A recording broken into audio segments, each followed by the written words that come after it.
All right, let's dive right into this explainer. Today, we're unpacking the incredibly dense, deeply sensory imagery found in the first 10 verses of Genesis chapter 2. We're looking at a text that has literally shaped human thought for millennia, and what's truly fascinating here is just how carefully structured the information is. I mean, this isn't just a list of events thrown together, it's a highly organized, deeply visual narrative, taking us all the way from the grand scale of the cosmos right down to microscopic particles of dirt.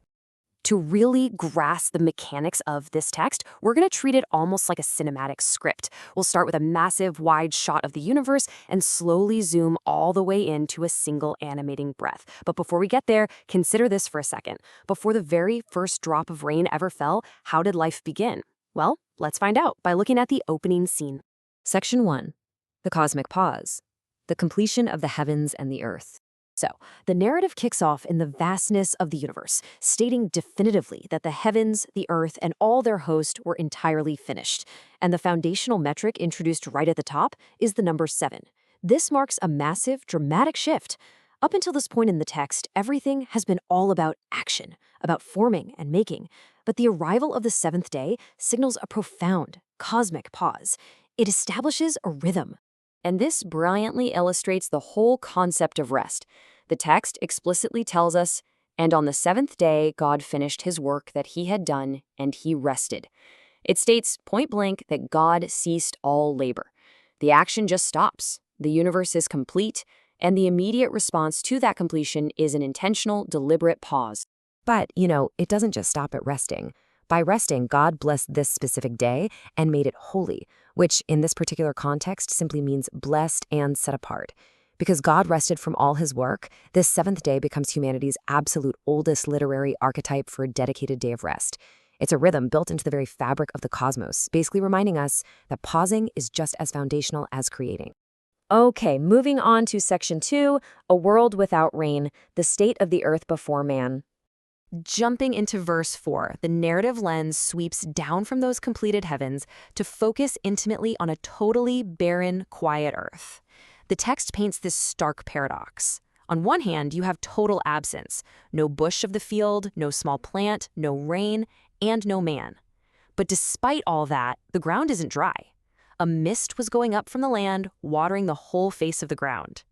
It is an incredibly atmospheric, kind of eerie setting, a perfectly irrigated, misty landscape completely devoid of flora and human life. Crucially, the text explicitly notes the total absence of humanity. It says there was no man to work the ground. And this detail is absolutely vital because it emphasizes the sheer emptiness of the stage. The ground is watered, it's ready, but there's literally no one there to tend it. This perfectly sets the physical and narrative stage for the next monumental event. Section 3, From Dust to Life, the Intimate Creation Process. From that mist-watered ground, the narrative zooms in incredibly tight to the exact mechanics of how life was sparked. The text breaks down the divine action into a wonderfully tactile 3-step sequence. First, forming the man of dust from the ground. Second, breathing into his nostrils the breath of life. And third, the man becoming a living creature. Notice that shift in verbs. We've gone from the grand cosmic scale of finishing the heavens to the incredibly intimate acts of forming and breathing. What's truly profound here is the contrast being presented to us. On one hand, you have the lowest, most common material imaginable, the dust of the ground. On the other, you have the animating divine force, the breath of life. Humanity, in this text, is uniquely positioned as the exact intersection of these two extremes, the physical earth and the divine breath. It's just a powerful visual equation for human existence. Section 4. Inside the garden, the geography and flora of Eden. With man now a living creature, the camera pulls back to reveal a lush, highly specific environment, a garden planted by God in Eden, over in the east. Now, this wasn't just some random forest. God made very specific vegetation spring up. These trees were designed to be visually beautiful, pleasant to the sight, and physically nourishing, good for food. But standing right among them were two deeply symbolic landmarks, the tree of life and the tree of the knowledge of good and evil. And the crucial point here is that these weren't just hidden away somewhere in the brush. The text tells us they were placed right in the very center. The tree of life was in the midst of the garden, right alongside the tree of the knowledge of good and evil. By placing them dead center, the narrative establishes a clear geographical, and you could argue moral, focal point for this early world. To sustain all this incredible, lush flora, the text gives us another vital detail, shifting from vegetation to geography. It introduces the number 4 to detail exactly how the water system of this paradise actually functioned. It tells us that a single river flowed out of Eden to water the garden, and from there it divided and became 4 distinct rivers. This final geographical detail really anchors the whole paradise garden archetype. It shows a centralized, life-giving water source that refuses to stay contained.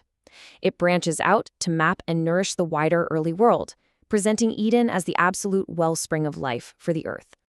So we've journeyed from the completed, resting cosmos through a misty, barren land right down to the dirt where breath met dust, and back out into a centralized, life-giving garden. As we wrap up this explainer, we are left with a lingering, truly provocative question based on the text. What does it truly mean to be caught between the dust of the ground and the breath of life? This ancient narrative challenges us to consider the raw materials of our own existence, balancing the deeply terrestrial with the profoundly divine. Keep that image in mind as you reflect on everything we've unpacked today.